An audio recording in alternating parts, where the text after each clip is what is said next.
And really, it's a pleasure to inuka with you. And of course, Jiinue, which means that you also want to grow up and become bigger. Frankly, I think it's been said earlier, we were an SME one day. A lot of the small and medium enterprises talk about private equity coming in or parting with equity. And they say, no, I'm the king, I'm the ruler, I want to do it myself. If you're never going to get the capital to grow, you're never going to grow. So if you need a growth capital, you need to partner with people, you need to change your ways and say, fine, here we go. So private equity sometimes gives you this culture. They don't come in majority, they come in minority. They give you a culture of saying, now you need to organize your books, organize everything, organize your management systems, and you have proper governance.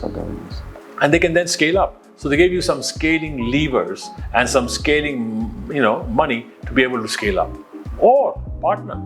If you see you are doing this, somebody else is doing the same thing, but they're attacking a different market, come together.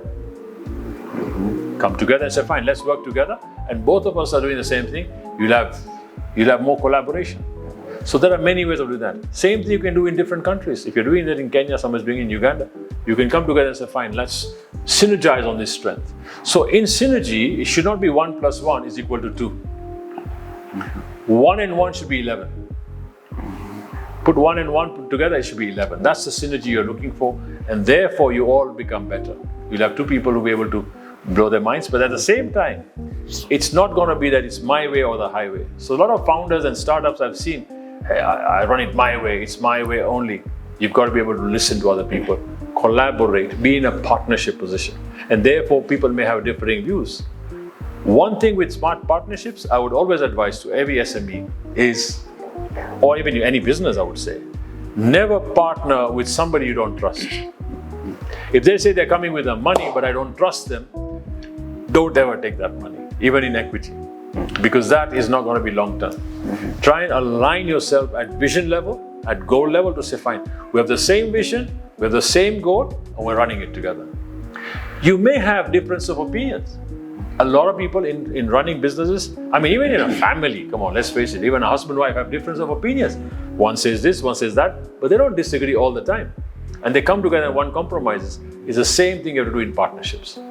So I would advise all the SMEs, all the business people who want to grow bigger to come together and partner, but then change, understand how to do this. Do not, sorry to say this, do not always work through lawyers. Because lawyers will look at, okay, if I have to litigate this, if I have to go to court, what is my last resort? And then they make it so difficult, you can never do business. Sorry, lawyers. So I think the important point here would be that really make it far better operationally and be changing yourself, become better. Because the mission or the goal that you're going for should be bigger than who's doing it. A lot of times people say, because it's got to be me doing it. And if I do it, I get the credit for it. That's short-termism.